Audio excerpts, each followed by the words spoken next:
Hello, everyone. Hi, everybody.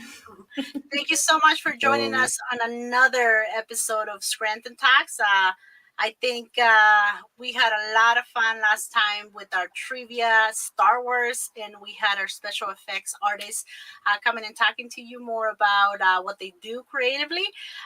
And again, for those who don't know me, my name is Luz Cabrales. I am the Independent Film Creative Hub co-founder, as well as the founder of Scranton Films, where we aim to motivate filmmakers and artists doing great things around this area. Yeah, and my name is Desiree Zielinski, and I'm also the co-founder of the Independent Film Creative Hub. I'm also the founder of NEPA Film Society, which is a local filmmaking community here in Northeast Pennsylvania, as well as the organizer of the Mystery Box Film Challenge. And we're very excited to bring you Scranton Talks through our social media platforms and through our Independent Film Creative Hub network. So make sure you sign up and go to our website, ourcreativehub.com, to stay up to date on local projects, connect with local filmmakers, and collaborate on projects together. This community is for you, and it's free to sign up, and you can help us make us grow.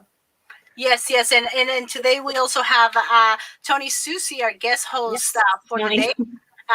He's soon going to be doing some shows on his own with Desiree as well, and with me. So we are very thankful for you to be being here, Tony.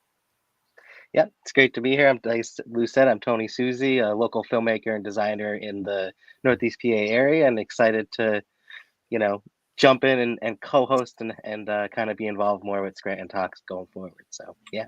Very cool. Well, thank you so much.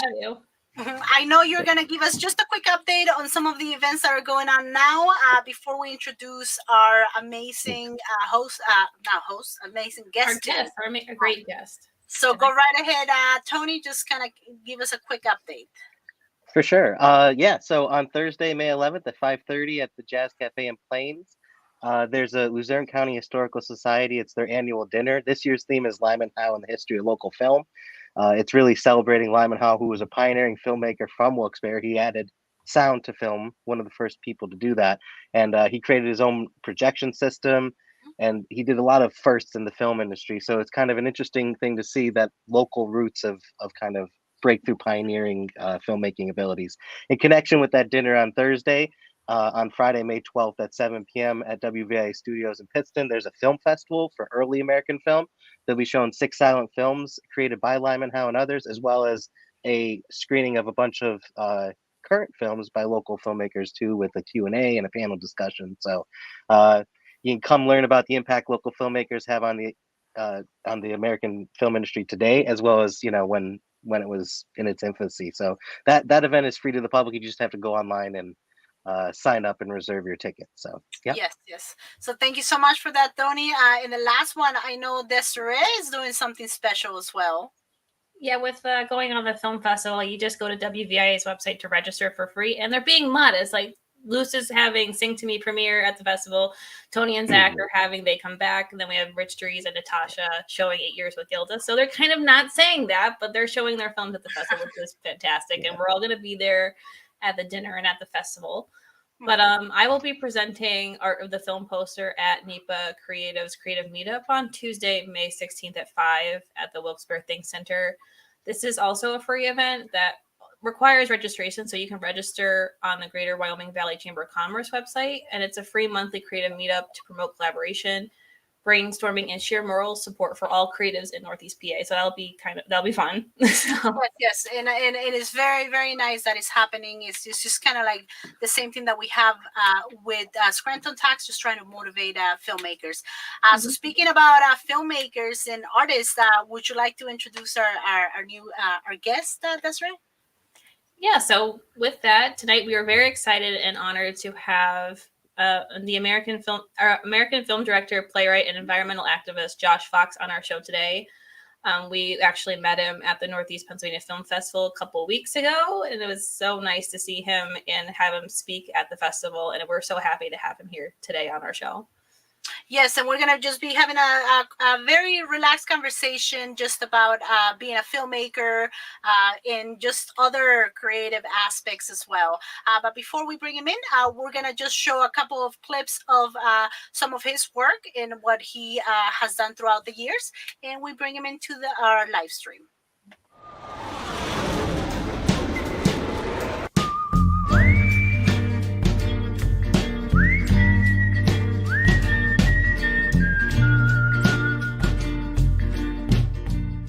My name is Josh Fox. I've always had a great deal of faith in people, that we wouldn't succumb to frenzy or rage or greed, that we figure out a solution without destroying the things that we love. 6 states have documented over 1,000 incidents of groundwater contamination. It bubbles and hisses when it comes out. I won't drink it. They can drill whether we like it or not. It's a free-for-all. Our water was good before they started drilling. Then when they got done, it was bad. Obviously, we have a problem here. The Colorado Oil and Gas Commission is aware of the situation and will probably be doing some additional testing in the area as soon as possible. There's been concern raised about the methods to tap these valuable resources. They have been characterized as environmentally risky and inadequately regulated. Such reports are not accurate. The neurological effects are very insidious. Everybody was sick, including me. I have these lesions in my brain. You get pains all over your body. If you weren't able to do this hydraulic fracturing, how much more would we be dependent on foreign oil and terrorism? I have one quote here from you that says that you're trying to do this in a way that doesn't damage the environment. But you also said recently that water contamination is inevitable. Well, yeah, I mean... are those contradictory, or...? It's been 5 years since the first proposal to drill thousands of gas wells came knocking at my door. Cases of water contamination, air pollution, and health problems across the U.S. It's not just the numbers that get you dizzy. This is where we eat, sleep, live. This is our home. We have found no instance of hydraulic fracturing harming groundwater. The war for who was going to tell this story was on. They want a street fight out of this. Never underestimate the power of money. It's scary when your own government is afraid of a business. People complain about the price of gas. Wait till you're paying twice that for water.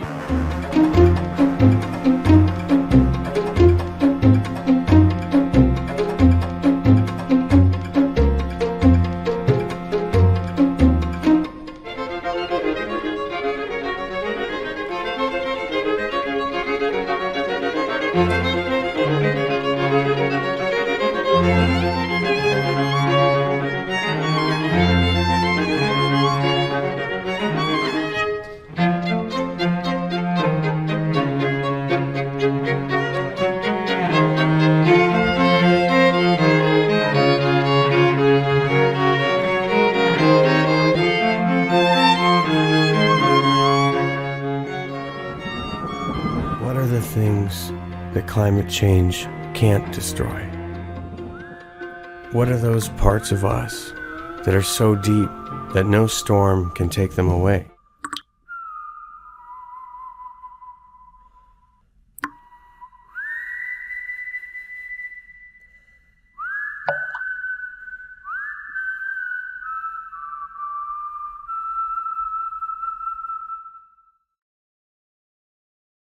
Wow. That was cool. That was great.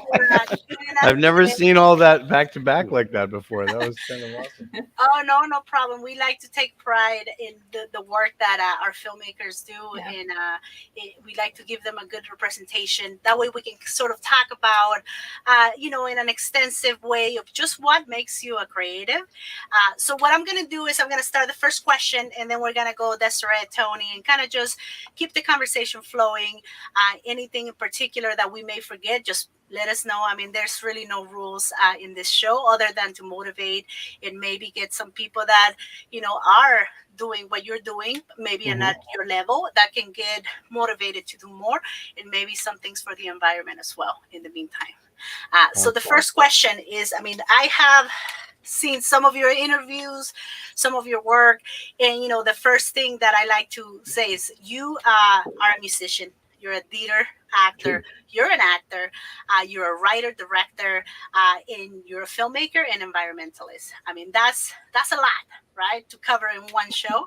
But maybe we can get started. Don't talk about all of it. Right. Talk about the parts that you think are interesting. We're here for that. Just sort of kind of how you got started in that process. What came first? I've seen and heard a little bit about your history as well that you have. It is just, breathtaking as far as we all have a little bit of a family history on our own. And the way you put your family history to work in your work is just amazing. So just if you can tell me a little bit about that, and then we'll start the conversation.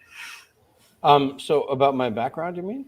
Whatever, just kind of how you got started with the creative field, not necessarily filmmaking, but I heard that you've always been a musician, right? So maybe well, I played guitar, I think probably from before I could read, because my father is a folk singer and he had a guitar around and he always would play for the kids, and that's sort of in the tradition of like Pete Seeger and Peter Yarrow and those guys, those folk musicians would show up and at your kindergarten class and play for you. And then it's always like a most amazing thing to see happen. And so I started off actually in music with playing the drums and playing in bands, with playing mostly with bands. And when I was in high school, I was in New York City. So I played at some pretty amazing places. I played at CBGB's. I opened for incredible bands. We had a punk band and a ska band. We had it was quite some notoriety actually, and it was always a choice for me because I ended up in the theater when I was about 11 or 12, just because my family was in an extremely traumatic place, and I found a refuge on the stage and a safe place to express yourself and to be who you are. And I felt very motivated by the way that theater and film are really the concern of theater and film when we're talking about drama is really justice. Comedy is about love and drama is about justice. Comedy is about people who fall in love and get married in the end. That's what defines a comedy, is people get married at the end. And drama is about justice. And I felt very compelled to work in areas of justice because of all the injustice that I was seeing just from very early on. So to me, it was always a question of seeing of a kind of very difficult and rich emotional inner life that had no other appropriate place, and just the injustice that I felt as a human being was reflected in the great plays of Shakespeare and Aeschylus and the Greeks and Tennessee Williams and Arthur Miller. And I was lucky enough to be able to work on a lot of those plays, on All My Sons when I was 16, on The Glass Menagerie when I was 17, on Shakespeare when I was 12 and 13. So it was a place that felt like the right place for me to be. And when I got to college, I went to Oberlin College for 2 years in Ohio. I really had to I felt like I had to make a decision between being a musician, although I was still playing in bands. And I love that. And music has always been a big part of my work, whether it's recorded music or the orchestral score or music that I actually perform in the films on the banjo or whatever else. And I had to make a choice between theater and film, and theater and film and music. I really had to dedicate myself to one of those pursuits because I felt like I needed to do that. And it became the theater because I felt the theater and film was also a musical form. So that was the place where I could sort of do both. Nowadays, sometimes I see music and I wonder if I made the right decision. But I think the next decade of my work will be really musically involved in a whole new way. Very cool. No, and I mean, that's a great way to put it because, like you said, you had experiences in your life that made you do certain things creatively, and it's taking you in a different path every time. So it's just that's just a great way to put it. I'll leave it to Desiree for the next question, and then we can do more follow up on that. Yeah, so maybe specifically going down the filmmaking path, like when was that turning point of like, I want to make a film, and how, if you want to walk through maybe your first film and the creative process and starting that as well? Well, I never thought I would make a movie, actually, because it involves too much planning. I could not figure out how to plan anything. I was in the theater because I would make theater with a group of people, with an ensemble in the room when we were in the room making it. And that was the fun part of it. That was the investigation. That was the we were making things up as we went along, and we had a deadline, and we would create these new plays. And that's what I did with International Wow Company, and still do today, to derive new works for the stage. And we did that all across the world. Whether that was sometimes in New York City or in Asia or in Europe.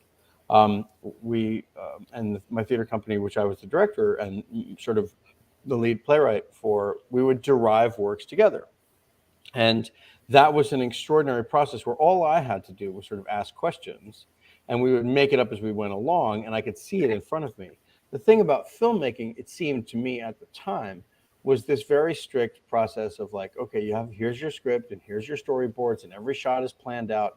It felt to me incredibly suffocating, and also just something boring. Like I just did not interest. I loved movies. I always wanted to go into the movies, but I never felt that my particular brain, with the way that I am, could do it. And then I discovered that you didn't actually have to have a plan to make a film, that you could actually do it in the same way, but that was all because of the innovations in technology, right? When digital video came along, you could make films, and I'm talking about films that were in standard definition, what we call standard definition now, which was 480, which is very small, bad resolution. Nowadays films on digital video are 10 times the resolution at 4K. But what I'm saying is that we could make things as we went along and not have to plan or engage in the same ways. And I found filmmakers that did the same thing, that used improvisation, that had the ability for a structure to be the script, and then you went out and you really made it. And those filmmakers like Mike Leigh or the Dogma films, Lars von Trier, that there were people who didn't have to like have $10 million riding on every single week of production, and that you could be operating at a small scale. So the first film I made was a film called Memorial Day, which is not a documentary, although people sometimes mistake it for being a documentary because the acting is so good, and the filmmaking process is so guerrilla and rebel, and some of the stuff that we actually did in the public. Memorial Day is a film about the Iraq War. It's about torture. It's about Abu Ghraib, and we started that film as a reflection on American society, and went and filmed it in this sort of renegade way in Ocean City, Maryland, on the beach there during spring break, during like this sort of most depraved, alcohol, drug crazed, date rape culture of violence that we could infuse ourselves into. And then we took that same cast of characters, and they were in fact the guards at Abu Ghraib, doing the same sort of sexualized torture, fraternity hazing that we saw in those photographs, but also that you see on the beaches of the United States during the time. So it was actually telling the story of the same people who did the atrocities at Abu Ghraib. We just didn't tell people we were doing that. So we started it where they started, which is that they did all those same atrocities to each other on the beach and before they shipped out. And then they went and subjected Iraqis to fraternity style hazing, sexual torture, and all those things that we knew that they did, but that what we were trying to do was create it as not this crazy aberration of these monstrous people, but something that in fact happens across America all the time. And the idea of normalizing torture was really an indictment of our culture. So we put that movie out. It was very, very lucky. Jim McKay, the great film director Jim McKay, and Michael Stipe, the lead singer of REM, executive produced that film just because I was connected to them through a mutual friend, and they liked my work and my idea. And it premiered at the Cine Vegas Film Festival. 40 people walked out in the first 20 minutes. Oh, wow. Out of 400. It was absolutely, for me, devastating. Although the producers were very excited and happy that there was such an extreme reaction. People went to the box office and demanded that the film not be shown again, and that they were going to burn the casino down if they did it. And it was such a wave of hatred and animosity that was coming towards this film, because I struck a chord. I think we at the time I was devastated because I thought people would love the movie, and some people did love it, but it became it was so poorly reviewed. It got like 10% on Rotten Tomatoes. And it was compared by Robert Kohler at Variety magazine to Full Metal Jacket, which is one of my favorite films, Stanley Kubrick, one of my favorite directors. And so, there was this incredibly apoplectic outrage reaction to the movie. And we couldn't get it on any station. Nobody would pick it up. We ran it at IFC Center in New York City for, I think, 10 days.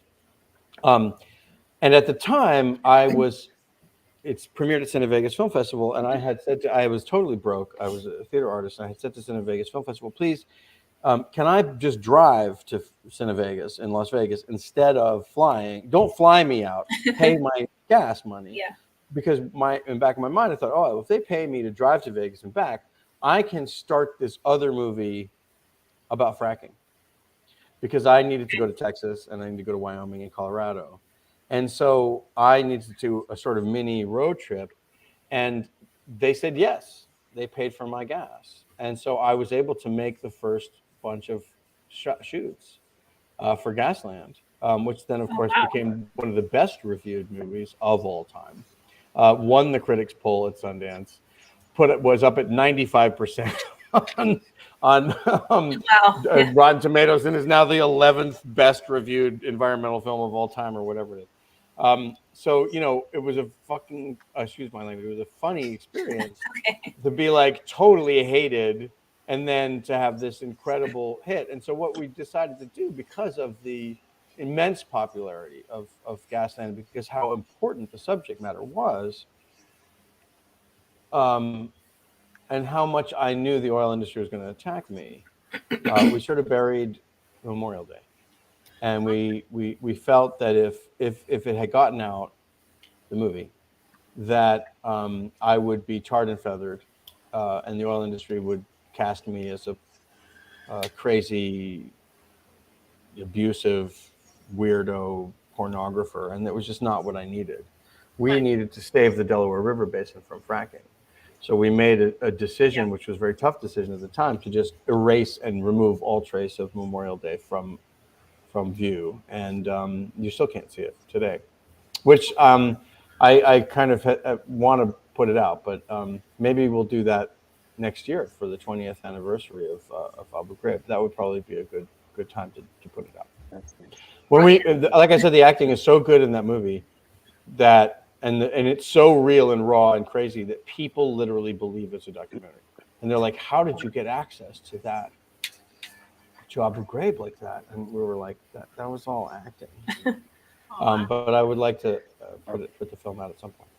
Yeah, I mean, I'd be interested in seeing it too, but I mean, I could definitely see, I think documentary filmmaking at its core is kind of unplanned. You kind of have an idea of your messaging that you want to get out, but you're kind of going on the fly a little bit sometimes. But with speaking of GASLAND, I did watch, and I think it's incredible, and specifically, especially being in Pennsylvania and living in Pennsylvania, how important that topic is. Are you still, I was curious, are you still in touch with a lot of your interviewees? Are they doing okay? Or are you still in touch with them? Some are I'm in touch with quite a few people from GASLAND, yeah. Some of them from PA, some of them from Wyoming, some of them from Texas. Some have had to move. Some have lost everything. Some are still fighting the gas industry. Some have passed away.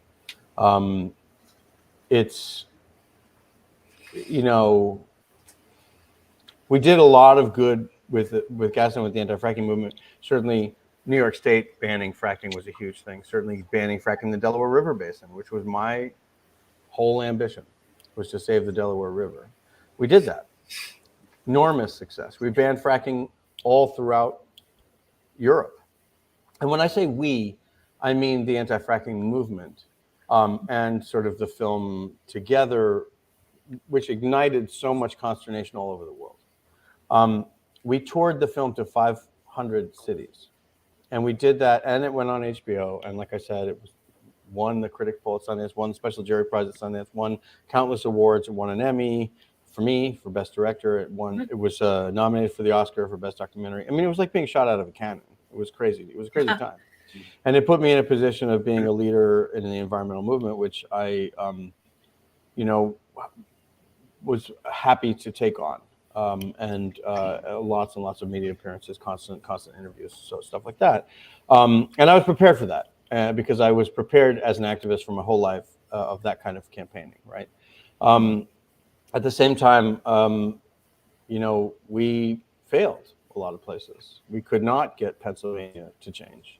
We couldn't get Texas to change. We couldn't get Wyoming to change. We couldn't get, fracking ban in California. In Colorado, we failed over and over again. The industry just proved too powerful, and our government proved too corrupt. And so we made a second movie, GASLAND Part 2, which ended up being all about the Obama administration and how the Obama administration was not on our side, which you would have expected potentially for an administration who said that they cared about the climate change. Obama presided over the majority of the fracking in America. And certainly in Pennsylvania, we've had Democratic governors and we've had Republican governors. The Republican governors have been worse, but the Democrats have been terrible also. I mean, on this issue, we have seen PA's woods decimated. We've seen water supplies get contaminated. We've seen people's lives ruined. And, you know, Pennsylvania is one of the most extraordinary places on earth in terms of forest. And we're seeing that get destroyed by the fracking industry. Let's just be really clear. And it is ravaging the state, and it has to stop. And, you know, we all hoped that Josh Shapiro, with his criminalizing of the fracking industry, would actually take action. But right now it's been a colossal disappointment. They're reopening some of the areas in GASLAND that have been under a moratorium, not far from Scranton, right, just to the north in Dimick and Montrose. That there has been a drilling moratorium there for years because of how messed up it was. Now they're building a water line to those people, but they're going to reopen the whole area for fracking, and that's going to make it literally impossible to live there. You will not be able to get on the road without thousands of trucks. You will not be able to breathe the air. The health problems associated with fracking are mostly not from the water, because once you see your water contaminated, you look at it, it smells bad, you don't drink it. But you don't have a lot of choice when it comes to breathing the air. You know, you can't just be like, oh, I'll breathe that air and not that air. You know, if you're in the area, the air is contaminated, you're going to get sick. And we're seeing a lot of illness. We saw cancer clusters throughout Western Pennsylvania that were totally in line with where all the fracking was happening. So we saw some of the things that we predicted coming true. And like Victoria Schweitzer, the great person in GASLAND Part 2 says, you know, Pennsylvania, she calls it the getting place.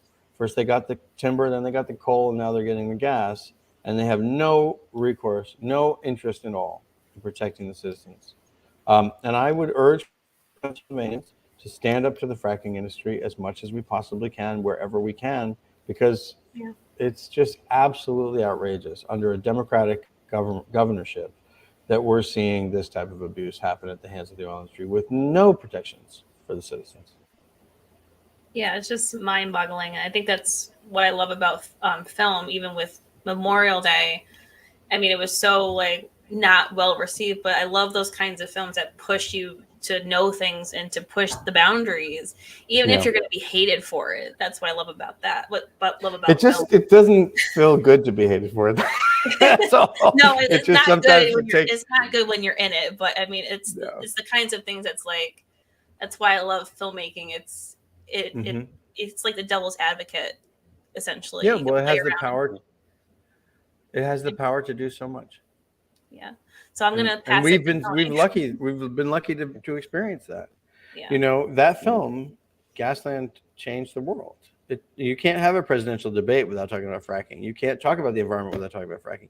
You can't talk about the climate change without talking about methane. You know, we just saw New York State ban gas stoves in all new buildings. That's fantastic. So we continue to make progress. The biggest problem, however, is climate change, and that we have, with all of our greatest efforts, with all of the most brilliant minds on the planet, from filmmakers to activists to writers to politicians, the best and brightest of the entire world have not been able to stop emissions from going up. That has not happened as a result of all of our activism. So we have to figure something out. Yeah, definitely. I think I'm gonna pass it to Tony for the next question. Kind of thinking about in the sense of that you work a lot in documentary now, and like kind of thinking in terms of how do you approach your next, like what's your process behind approaching the next subject matter, knowing that it could bring about a bunch of debate, knowing that it can bring about a bunch of people who would be very opposed to what the subject matter is? Are you just always looking for something?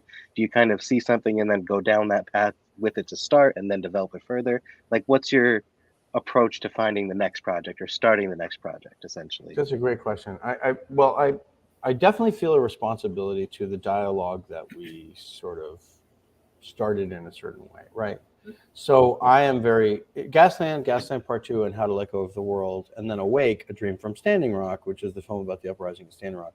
Those films have a certain kind of through line to them, which is that Gasland starts with this guy living in the woods who has no real clue about any of this stuff, and gets sort of almost like Dorothy and the Wizard of Oz, just get picked up by this tornado and thrown out into this whole nother. It's actually, Gasland is based on the Wizard of Oz. That's the form behind it. I feel like every time you make a movie, you have to have some kind of antecedent form that is informing what you're doing. And so for me, like in the position of the thinking of what we're talking about in terms of climate change, I do feel like if there's a subject within climate that I feel personally connected to, and that I feel like is not really being talked about, that's what I'm interested in. So for example, or what do we need now? Like, so I believe two things about filmmaking. One is a documentary and a film really has to be a question, not an answer. Now, you see a lot of documentaries that are, like Desiree was saying, you know exactly what they were going for at the beginning, right? I see a movie like Blackfish, for example. You watch the first 5 minutes of Blackfish and you're like, I know exactly what the rest of this movie is going to say. I actually turned off Blackfish after 5 minutes because I was so super bored. There are other movies where they start the movie and it's clear like something is being asked that they don't know the answer to. Like, to me, it's got to be about a question, an investigation that I don't know the answer to. Right. So I didn't know the answer about fracking in Gasland. I didn't know the answer about in Gasland 2. The question was, how is our government going to treat all of this incredible evidence that we have? That this is, how are they just going to plow through, or are they going to listen? Or are they going to fight about it? You know, How to Let Go of the World was a movie that asks a question, and in the middle of the movie, the question gets answered, and we have to start a new question. You know, and we sort of quit the old movie in the middle of that movie.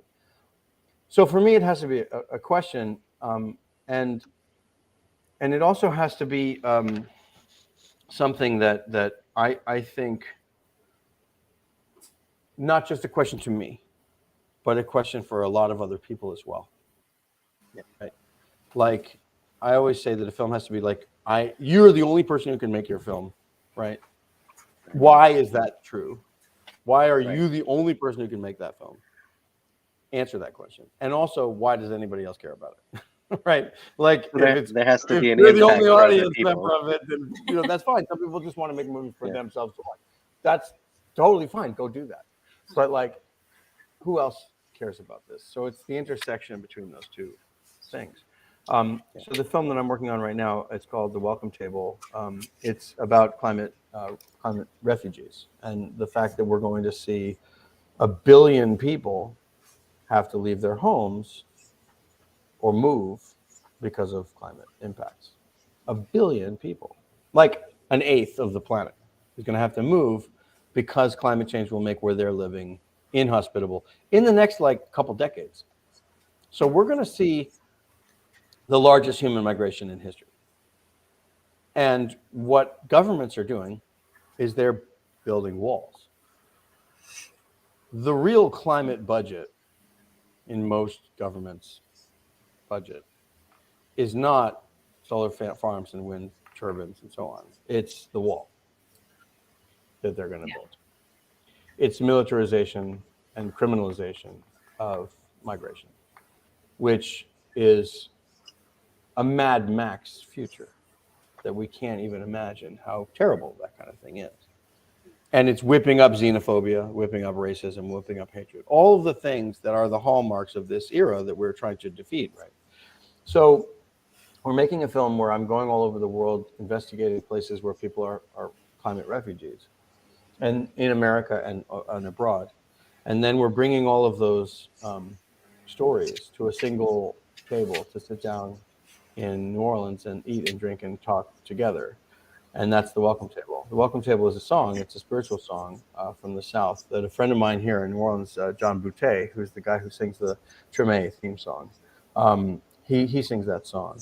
And so the Welcome Table is a place, but it's a fictional place. And we're going to make it a reality. So the idea is a wall on its side that can be a table. And that the wall itself is really just a metaphor for hatred, for get out of here, for racism, for competition, for xenophobia, for nationalism. And a table is a symbol of welcoming. And we want to create that metaphor and that symbol. Because welcoming is a virtue to everyone, right? Conservatives and liberals and Israelis and Palestinians, everybody understands that like there's an idea that we should welcome each other. And why wouldn't we focus on what it takes to welcome people rather than what it takes to incarcerate or punish and kill them? So that's my sort of contribution to this conversation about refugees and the climate. Next is this idea of the Welcome Table. Also, on my father's side, I'm Jewish. My father was a refugee until he was 10 years old. We were displaced people. His entire family, extended family, was killed in the Holocaust, which I've spoken about in other projects. And so the refugee mentality is something that I very much grew up with, and that the Jews in Europe were not allowed to own property. Jews were not allowed to own property for thousands of years. And so it was very important to my father to own property and build a house on it, which he did in Pennsylvania.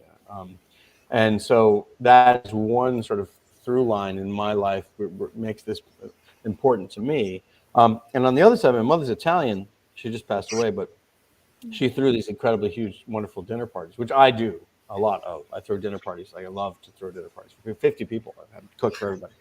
And to me, it's a very theatrical event. So those are sort of like why this movie is important to me to make, because I believe, because my family has been subject to, obviously the worst discrimination that a group of people can, which is genocide and extermination, not in just one generation ago, and very, very vivid and alive in me and all my family members' imagination and understanding of the world. And on the other side, like we want to welcome people, we want to cook for you, so that's why I'm making this movie. And I have to say that the last thing I'll say on this was that, going around the world and seeing all the places that have been kind of destroyed by climate change, and that was floods or fires or hurricanes or mudslides or extreme weather or drought and famine. Climate change is here now. Right. Yeah. Everyone in Pennsylvania knows this. There's no snow on the ground in the wintertime. Right. And we were watching our forests not be able to keep up. We're watching ticks and tick-borne diseases go crazy. We're seeing the impacts in the forest, right? Everybody is. Who knows the forest in PA? Right. You know, but when you have mudslides that take out whole neighborhoods and you have hurricanes that wash away whole pieces of cities, I mean, the vision of horror that I see in my head, it's getting very hard to finish this film because it's so rough. Right, Things are pretty rough out there, and it's coming for all of us.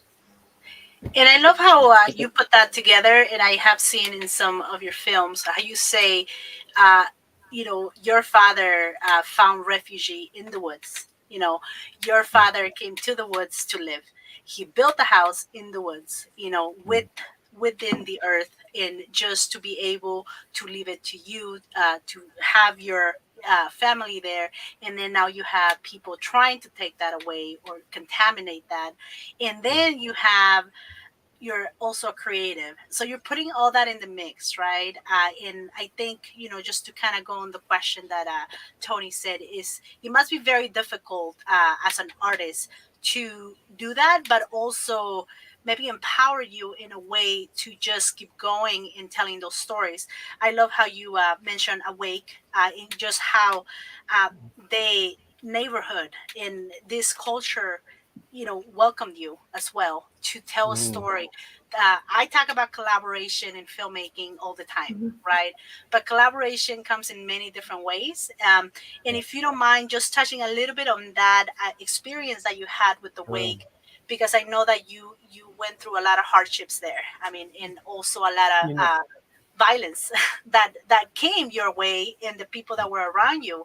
How do you deal with that, you know, as a filmmaker, and how do you keep going knowing that you know, you could be in danger by telling some of the stories?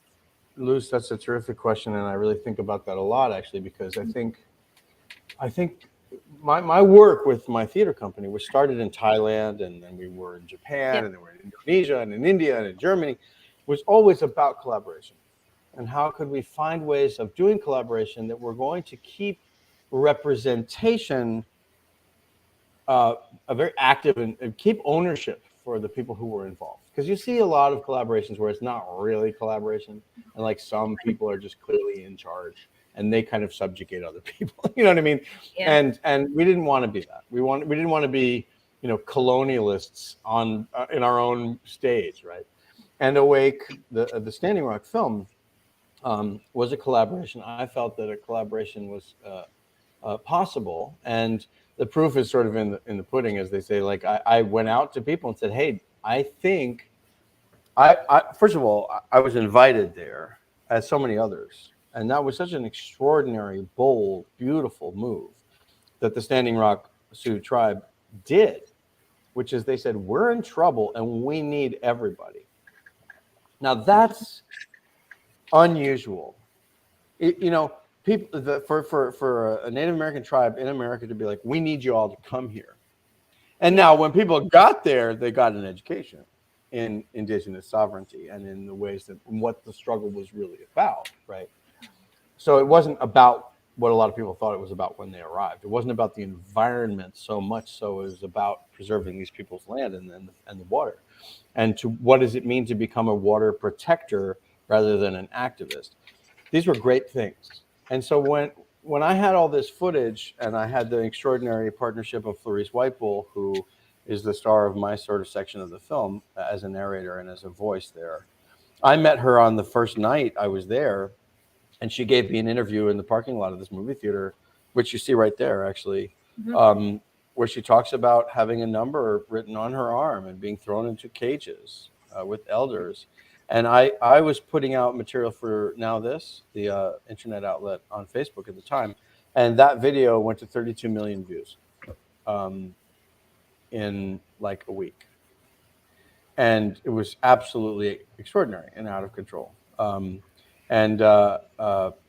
ended up making 5 more viral videos for a total of something like 70 million views, just from being there, like live on the scene. I would post all my footage every night and say, anybody who wants to use this, go for it. And I had an editor I was working with at Now This, and they were just cutting stuff and making new videos, and they were getting lots and lots of views. In fact, President Obama was asked about the situation at Standing Rock and his first quote about the subject was because the head of Now This, he went in for an interview at Now This, and the videos had become so popular that Varsha Sharma, the editor of Now This, asked him about Standing Rock, and he really put his foot in his mouth. He said, "Oh, we're going to see how that situation plays out," which was incredibly offensive, considering that playing out meant more people getting pepper sprayed, more people getting rubber bullets shot at them, more people getting injured. Freezing water, concussion grenades, which you see there in the footage, which blew the arm off of one of the water protectors, a young a girl in her 20s, woman in her 20s. Anyway, so I did not feel that it would be appropriate for me to say, okay, I'm making this movie on Standing Rock, because obviously I'm a tangential figure. Although being there, people were like really happy that I was there. They were like, "Thank you for coming, and I'm so glad your camera's going to get all this," and blah blah blah. But it was a story that had to reflect what the actual uprising was, which was a collaboration. The uprising itself was a collaboration, and so it wasn't just. It was owned by no one. Of course, the Standing Rock Sioux tribe and all the Native Americans that were there were and had to be the leaders of that movement. But at the same time, I felt strongly that it was a collaboration that we saw unfolding in front of us, and that the way to handle a film was to be a collaboration. Now, also, we were just making what I thought of as an emergency an emergency feature film, just like the pieces that I made for Now This were out immediately because it was an emergency. So we thought Awake would be the first of many films, which of course it was. But what we were trying to do was get the film out as fast as we possibly could so that it would actually impact the situation. And we almost did it. Like, I gave the directors, we were able to raise $75,000. Each director got, I think, $15,000 to make their section. And there was, I think, 10 grand or something like that left over, 15 to do the post. We had people working on the sound edit. And so the whole film cost less than 100 grand. And so we just ran with it, and it got into Tribeca and then picked up by Netflix for a very, very little amount of money. It wasn't like a huge, I wish it had been millions of dollars that Netflix paid us. But I was able to get into them and bargain with them and say, "Listen, just take it for a song, put it up on Netflix, and we'll run with it. It doesn't even have to be a Netflix originals or whatever." And they said yes to that. But having it on Netflix for a couple of years was great. We had screenings everywhere. But for me, the idea was, okay, collaboration. Who are the film directors that I know who are there? And James Spione, who was a terrific filmmaker who I'd known from the fracking movement, was there at different times than me. And Myron Dewey, who I ended up working with for the next 7 years after the film, or 6 years after the film, who recently passed away. Was killed under weird circumstances that no one quite knows what happened. And he was a very, very close friend of mine. I miss him dearly.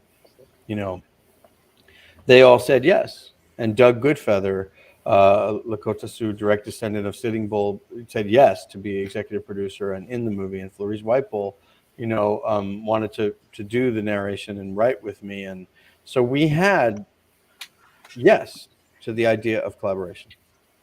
And because of that, the film was completed in record time. Unbelievable how fast that happened. And it was like, and also, I didn't even look at what the directors were doing. I just said, "This is on you.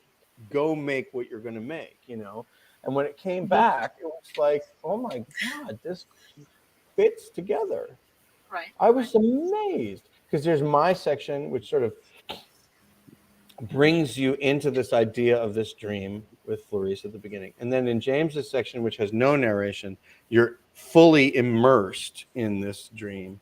And then Myron wakes you up as that indigenous filmmaker.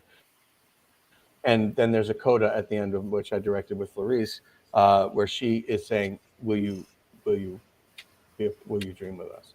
And it just added up in a beautiful way. And it was like the hand of, I don't want to say God, because I don't know if I believe in God, but it was like this hand of art that like this just happened. And we did very few revisions. I didn't touch James's section, I didn't touch Myron's section.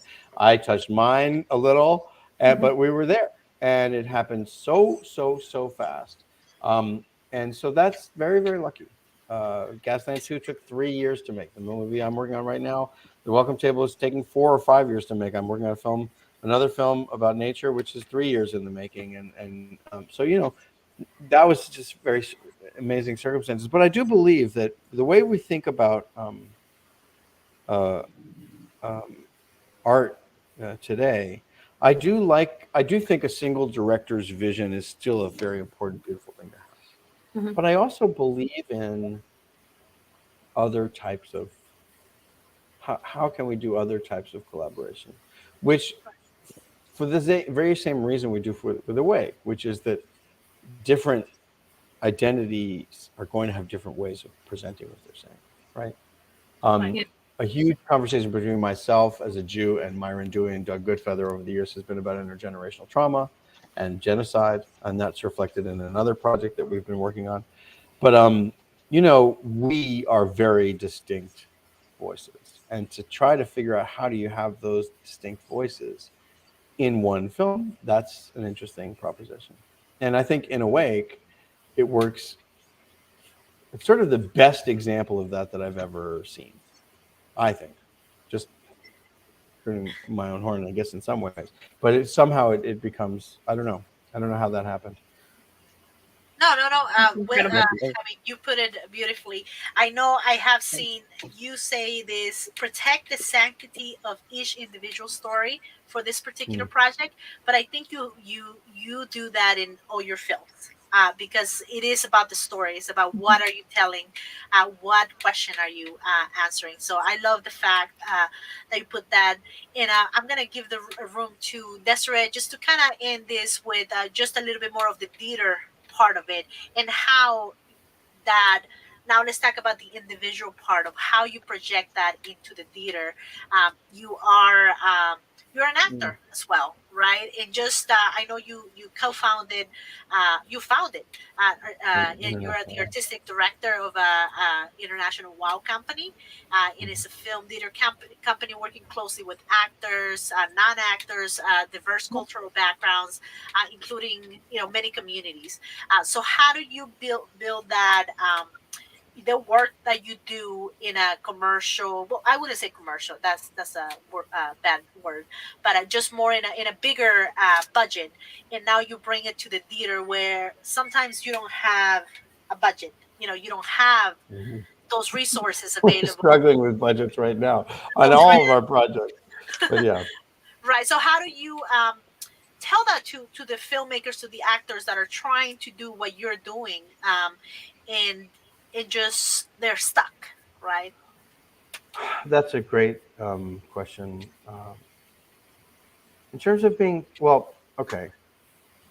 I made this film Memorial Day. I got to Cine Vegas.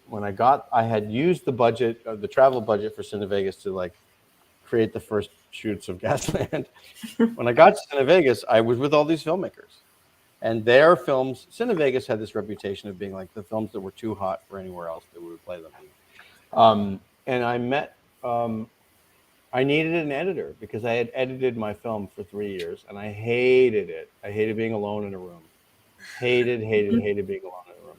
And I met a guy named Matthew Sanchez who was there with his film. And I told him what I was working on. I was like, hey, I'm working on this thing about gas drilling and fracking in Pennsylvania, and I really, really need an editor. And he's like, oh, well, I'm from Pennsylvania, and I am an editor. And I was like, hey, can we get, when I get back to East, let's have a coffee or whatever. And that ended up being probably without a doubt, the most valuable collaborative relationship I've ever had. So there's two things here, I would say. Number one, my teacher, Ann Bogart, who I love to death, and she's a great theater. She's a genius theater director. She said, you know, whatever you're really passionate about and whatever you really want to get done, talk to the person sitting next to you at dinner about that project. Just talk. It doesn't matter who they are. They don't have to, you know, they could be important or they could not be important to the project or not. You never know. Just talk to the person sitting next to you at dinner about that project. And she said this because she was like at a dinner, a fancy schmancy fundraising dinner of some kind. And she was sitting next to this guy, and he was like, just leaned over and said, "Can I tell you about my film?" You know, she's not a film person. And so he just talked to her about this film, and he sketched out this whole plot. The film ended up being this film called The Red Violin that won all these awards and went to the Oscars and all this stuff years and years later. But she realized that what this guy was doing was just talking to whoever was sitting next to him until the thing got made, which I really believe in, you know, because after a while, the person sitting next to you at dinner ends up being a person who's like, "Hey, you know, I'm a movie editor," or "Oh, I'll put $2,000 into that," or "I'm a billionaire," or whatever it is. You just talk to the people sitting there. And the other most about what this idea is, but the most important thing about filmmaking is, and theater making, is it's collaborative. It is, you need all the people, you know. You know, in New York City in the 90s and the early thousands, there were so many actors who would move to New York City to do acting. Mm-hmm. And, you know, so we didn't have any money, but we had a space where we could rehearse and we had ideas. And, you know, the biggest free resource in making work was actors. So we cast a lot of actors, but 30 actors in every play. The plays would go on for 3 hours. And they were great. They were really huge, epic things. But people would come because so many people were involved. And because so many people were involved, it made a ripple. And so I think the most important thing for anyone is to make sure you're not doing this alone in a room. You know what I mean? The most toxic thing I could imagine for a filmmaker is to put a film up on TikTok and get 1 million views and be like, "Oh, that was a good one." Because that's nonsense. You know what I mean? There's so many videos on TikTok or Instagram that have millions of views that are just awful. In fact, the ones that have the most views are usually have to do with like kittens, or, you know, like explosions or boobs or like whatever. That's like what's the pop, you know, like that is a bad lesson. That's a bad lesson. So what you want is to make movies, even if you're making them on your phone, and sit people down in a room together and show what you've done and watch the audience watch your movie. Because then you know when they were bored, when they shifted around in their seat, when they laughed is very, very important. And, you know, when they sighed, when they reacted. Like I just recently at the Northeast Pennsylvania Film Festival was so lucky to be able to show this work in progress. Mm-hmm. That was so important for the film because I got so much more confidence in the movie because I heard the audience react. There were moments when they laughed. There were moments when they went, "Oh!" There were moments when they went, "Oh!" You know, that's more valuable than anything. And you'll never know that if you put your film up on TikTok, right? Right. And then, of course, if you put it up online, it's totally disqualified from all the film festivals. But the point is that you want to be in a room with people, other people, right? Why do we do this? We do this to be intentional. We do this to be in the room with other people. We don't do this to watch it on a computer at home. And because that's not the experience. You might think that that's the experience, but that's not the experience. The experience is to be in a room together, right? Like Shakespeare said, all our hearts transfigured so together. The point is that we're in a room together and that we have to be intentional about this. Like yesterday, I was at Jazz Fest in New Orleans and I saw the most unbelievable show of Herbie Hancock. 83 years old, Herbie Hancock, playing unbelievable music. I mean, fresh as anything like you've ever seen, like a master, real master. And not a master who was sitting and playing his old hits, a master who woke everything up and everything was different and wild. And like, I was so floored. And yet, I saw people in that audience on their phones, answering the phone, not in the room. And I thought to myself, oh my God, The whole point of seeing these things together is so that we are together. Right. That's right. And when you sit there and you open your phone, you're not there anymore. When you allow people to do that, Bob Dylan will not allow phones in his audience. If the ushers at a Bob Dylan show see a phone, they'll throw you out right there. You're gone on the street. And I think that's right, because what we have to do, and this is what I loved about doing those GASLAND screenings and the How to Let Go, all the screenings that we did, hundreds and hundreds of them. Mm-hmm. I don't mean just the ones that I didn't go to. I mean 500 screenings that I went to. You know, it took 10 years. You know, because there's an intentionality in the room. Those people are watching that movie so they can save their forest, so they can save their rivers, so they can save their child's lungs. There's a reason to be there, and attention is not just attention, is also tension, right? Attention is broken by these devices, and attention is also intention. So when that idea that we have to be intent and attending, and we have to be there, and that is the intentionality of how you are creating an audience. I think that's the root of this whole process, right? So I think, and that's also, by the way, how you get the collaborators into the room, because I'm assuming y'all don't have no money to pay them, which means your ideas have to be really good and your intention has to be really powerful, right? When I was working with Matt on GASLAND for a year, it was just the two of us, because we were like, oh my God, we have the inconvenient truth on our hands. We have to save the water of Pennsylvania. Mm-hmm. And that's why we were working on it for no money for a year. So our intention of being there was really strong. It was really deep. It was really profound. It was really important. So the more important your intention is, the more you're going to get people in the room who are going to be there with you, because it matters. And yes, hopefully at some point, maybe if you're extremely lucky, you might be able to pay the rent from doing that. But probably not. Probably not ever. Yeah. You might pay the rent from doing the crap Hollywood project that they put in front of you that's just a disaster and you don't want to do it anyway, you know, stale and boring, whatever. I mean, a very, very lucky person gets to be able to pay the rent from doing the things they want to do. At the same time, like, you know, that's not what we do this for. That's not. What we do this is to change the world and to change ourselves. And, you know, the capitalist system is making sure that we don't get to do that for their dollars increasingly more and more every single day. My films are not going to sell to Amazon. They're not going to sell to Hulu or Disney. They're probably not even going to sell to Netflix. I'm very lucky I have deals with HBO, because HBO is radical and amazing and wonderful, and they know their audience wants that. But that's the only one that's there. And hopefully they stay there for a while.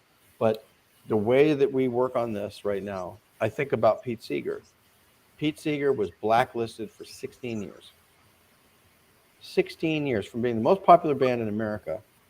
And then he refused to testify in front of the McCarthy hearings, you know, in the 50s. And he was blacklisted. He couldn't go on television. He couldn't book Carnegie Hall. He couldn't do anything. What did he do? He went and toured high schools, colleges, farms, kindergartens. This Land Is Your Land, that song, everyone rejected that song. Nobody liked that song. They hated it. No publisher would put it out. No record label would print it. It was kindergarten teachers that were like, hey, what was that song? Can you send me the lyrics to that? Because I want to sing it with my class. It got popped. It became the unofficial American national anthem because he played it in kindergartens when he was blacklisted for 16 years. That's the situation that we're all approaching right now as filmmakers. That's the situation we're all in if you want to make movies and work that counts, that matters in that way, politically. You know, so we have to get very good at showing it at kindergartens, in our backyards, on our farms, at places like the Northeast Pennsylvania Film Festival, all those places that are not corporate environments. That's where we have to be. So I'm happy to be on this show with you guys, and That's my message for filmmakers is, yes, put it on TikTok, but don't. TikTok's going to be important. You're going to get lots of TikTok views because of kittens and explosions and boobs, and that's what's going to happen. You know what I mean? And that's it. But don't. That's fool's gold. That's not what this is about. I think that answers the question, what advice would you give to filmmakers, Desiree? So you probably don't have to answer that. Ask that one because that was perfect. But I know Tony had one question. Tony, do you still have it before we close our program? Yeah, I know we don't have a ton of time, but just kind of thinking about your work, because you do this thing with most of your work, it seems that it's like, it's that news thing, right? You get it on the news and it's the bullet points, and it's always the rhetoric for them to have people watch more news. But what you do is it's that news story, but it's not only told, it's told at the personal level, right? Mm-hmm. So like that idea, and then thinking in terms of like you're in the work, that's not always typical of documentaries. So where did that come from? Like where did featuring you as a part of the storytelling? Yeah, well, that's okay. I'm sorry to interrupt you. I'm not in Awake. Because it wasn't appropriate. I think a lot. Whose dream is this? So it was not my dream in that film. It was Florence Whitepul's dream, and she was the narrator. Right. We made early on. This is exactly the answer to the question. I just told you. Early on, I had done the narration of this opening sequence of GASLAND because I didn't know, Scarlett Johansson at the time. I didn't know Alec Baldwin. I was going to call somebody to do the narration. So I said, I'll do the narration. I'll tell the story. I'm a storyteller. So I started telling it. Right. And so Matt and I, the editor and I, and the activists in the Upper Delaware River Basin, the Damascus citizens, we held all of these information sessions where we would show pieces of the film. And it was for us also our experimental way to look at it, right? So we had 4 segments. We had this opening, which had little bits of my story and that I narrated, which was also kind of funny. We had a section about a gas well that exploded in somewhere in central Pennsylvania, in a place called Green Lake. The well exploded. You could see it from space. It was like a huge fire. And I had driven out there to see it, and I couldn't get in to see it. And it was this dramatic segment. And we had a segment on the health impacts in Western Colorado, and a segment on the air in Fort Worth. And the health impacts in the air and Fort Worth segments did not have my narration. They were very much straight documentary without that mooring narrator person. And we would watch, the audience watch the work, and lo and behold, we figured out that they liked the ones with me in it better. And it was also my story, right? It was here in the I was there in the Upper Delaware River Basin, and we'd got the gas lease, and so that was appropriate. I had skin in the game. There was a reason for me to be there, but it was still the rule was I was going to be in the movie as little as possible. I did not want to be a clown. I did not want to be Michael Moore. I did not want to be Morgan Spurlock. I did not want to be this funny, jokey kind of person. Yeah, there was humor in it, but it was deadpan humor. It was like my best Humphrey Bogart impersonation. It was this investigation, this detective, and it had to be humor, but it couldn't be stupid humor, right? It definitely frames it in a way. You know what I mean? Yeah. It frames it in a way that makes it unique and it makes it personal, because what you're talking about, you're not talking about it from a super opinionated standpoint. Again, you're framing it in a way that makes it palatable for the audience. So the approach is really great. I'm celebrating the approach. It's just that it's fascinating to see that how it's interweaved in, because it's not a typical thing. So we knew we had to play in Montrose. Yeah.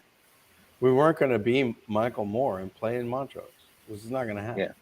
You know what I mean? Right. We knew we had to play in Wyoming. And so I had to try to find a way to honor my own Pennsylvania roots and my understanding of how we talk in PA, right? Which is different than how they talk in New York. And I have that experience in both of those places.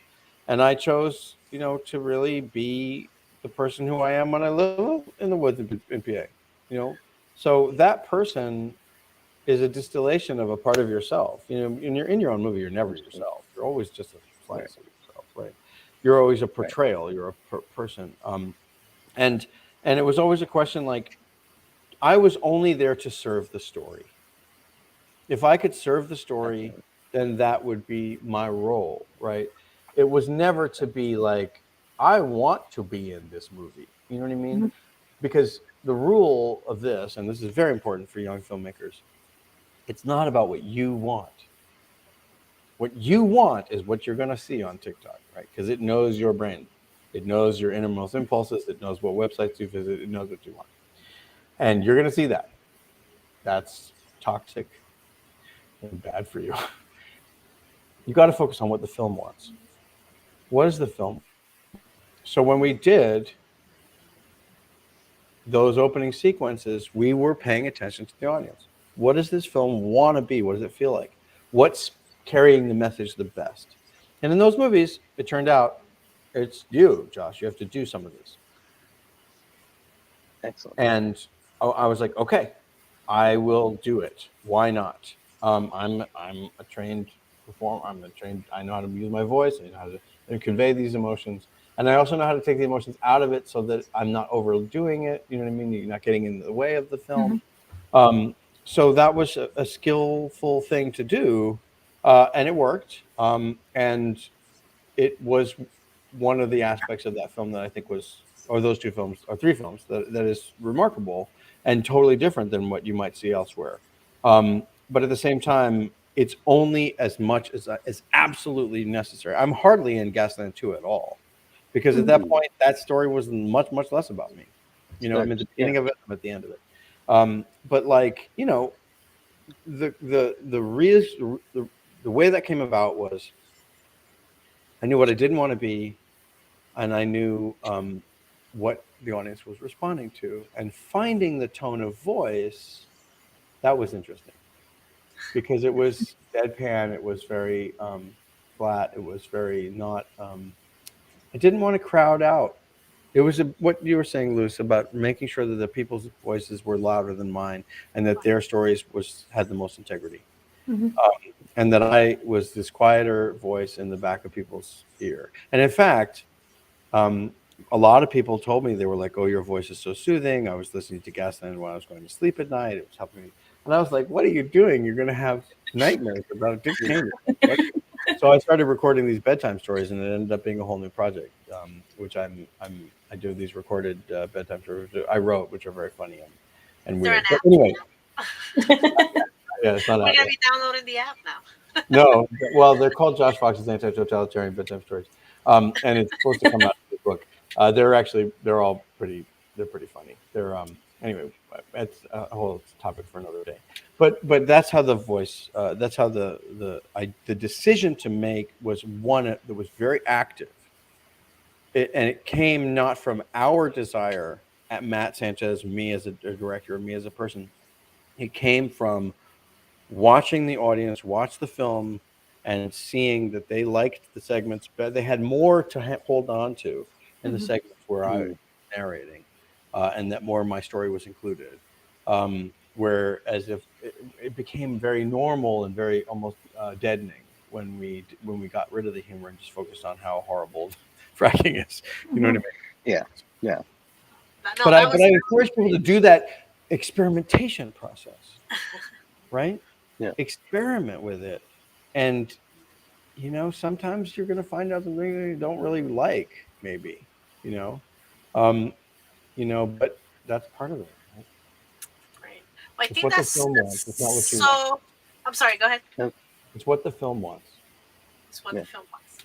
That's very, very good advice. I think a lot of the people that are watching, and they'll probably watch this, you know, as we are gonna leave it for the world to see, that they take something from this, because I know I have. I know Desiree and Tori definitely have, and it will make us better artists, but also telling those stories about people, communities in our neighborhoods is what is important, at least for me, and what I have seen, you know, from a lot of filmmakers here. So we want to thank you for your time. I know you. Thank you so much. You're at a different caliber, and but we love that you were able to come here and spend an evening talking to us and motivating us to be better, and continue to do what we love. It's my pleasure, and all my love to Northeast PA. You know, we've got to try to keep the part of the world, you know, as frack free as we possibly can, and keep our forests and our wild places alive. I know how much we all care about that. Definitely. Thank you so much. What I'm gonna do is we're gonna play your clips once again, but that will be the end of the show for everyone. Do we have any recap or any updates, Desiree? One last little thing. Sure. So I do have a website right now where you can watch all of my films are free there, and a lot of the interviews that I do an interview program myself. Wow. And that's josh-fox.ghost.io. And you can get there for free, or you can decide that you can give us $5 a month. That's very helpful in our work because, like I said, we are also always scrambling for a budget. But if you feel like subscribing, there's so much stuff there that nobody else can see any other place. Josh-fox.ghost, like spooky ghost.io. And please go there and see if you feel like getting a subscription, whether that's a paid one or an unpaid one. That's wonderful for us to have that. Great. What I'm going to try to do, let me see if I can just put it up on the screen so we can make sure that people get that. Yeah. And if they want to reach out or anything, they can do everything through the page, I'm assuming. Just or on Instagram or I'm easy to find. Instagram, Twitter. I'm at Josh Fox Film on Instagram. So follow me there. But yeah, I mean, or next time you see me come to town, which hopefully will be soon. Yeah, that's right. Yeah, is there any? I don't know if there were any comments or questions from the audience that's watching. But just everyone is very happy that you were able to share this, just as, like us. So what I'll do is I'll go ahead and do that. Desiree, I think we did all the updates that we needed to do for the evening, correct? Yeah, I think so. I think we'll just have to close it out now. Well, thank you so much. Thank you for your time, and if you don't mind just hanging out for a second behind the scenes, and we'll say our proper goodbyes on our end. Thank you so much again, and I'm trying to find. Yeah, thank you. Thanks everyone so much for joining us with this evening for our Scranton Talks with Josh Fox. We couldn't be more appreciative of his time. We always have wonderful events coming up, so be sure to follow us on Facebook and Instagram to stay up to date, and subscribe to our YouTube channel to see any of these previous talks. We also have a podcast that's on multiple platforms where you can get where you get podcasts, and you can listen to these interviews as well. Feel free to message us if you would like to be on the show, because we would love to share your journey as well. The Independent Film Creative Hub is geared for you. And we also want a special thank you to the Lackawanna County Arts and Culture Department for a grant that helps make this possible, and for all your support for coming to our events and watching. And it's really appreciative for us. It helps us grow. This is geared to help filmmakers reach their potential and becoming successful creative artists. So be sure to visit our website, ourcreativehub.com, and join our directory. It's free. All righty. Thank you very much. Here it is. I'm putting the wrong things. Have a good evening. I will leave you with this.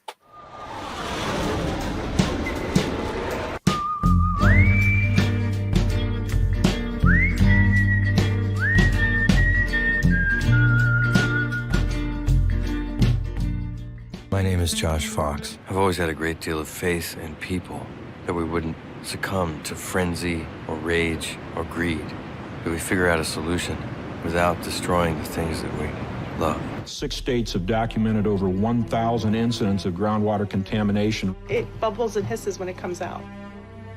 I won't drink it. They can drill whether we like it or not. It's a free-for-all. Our water was good before they started drilling. Then when they got done, it was bad. Obviously, we have a problem here.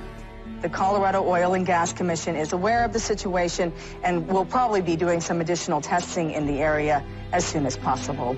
There's been concern raised about the methods to tap these valuable resources.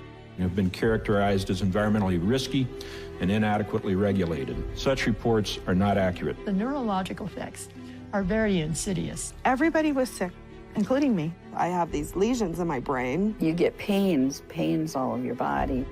If you weren't able to do this hydraulic fracturing, how much more would we be dependent on foreign oil? and terrorism. I have one quote here from you that says that you're trying to do this in a way that doesn't damage the environment. But you also said recently that water contamination is inevitable. Well, yeah, I mean... are those contradictory, or...? It's been 5 years since the first proposal to drill thousands of gas wells came knocking at my door. Cases of water contamination, air pollution, and health problems across the U.S. It's not just the numbers that get you dizzy. This is where we eat, sleep, live. This is our home. We have found no instance of hydraulic fracturing harming groundwater. The war for who is going to tell this story was on. They want a street fight out of this. Never underestimate the power of money. It's scary when, government is afraid of a business. People complain about the price of gas. Wait till you're paying twice that for water.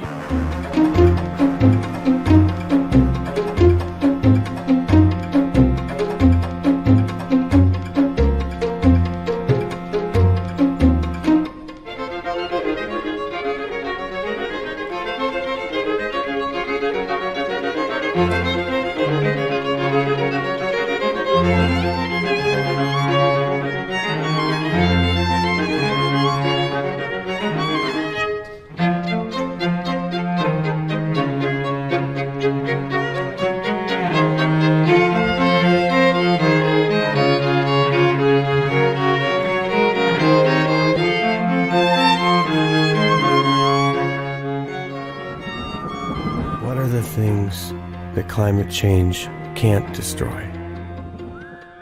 What are those parts of us that are so deep that no storm can take them away?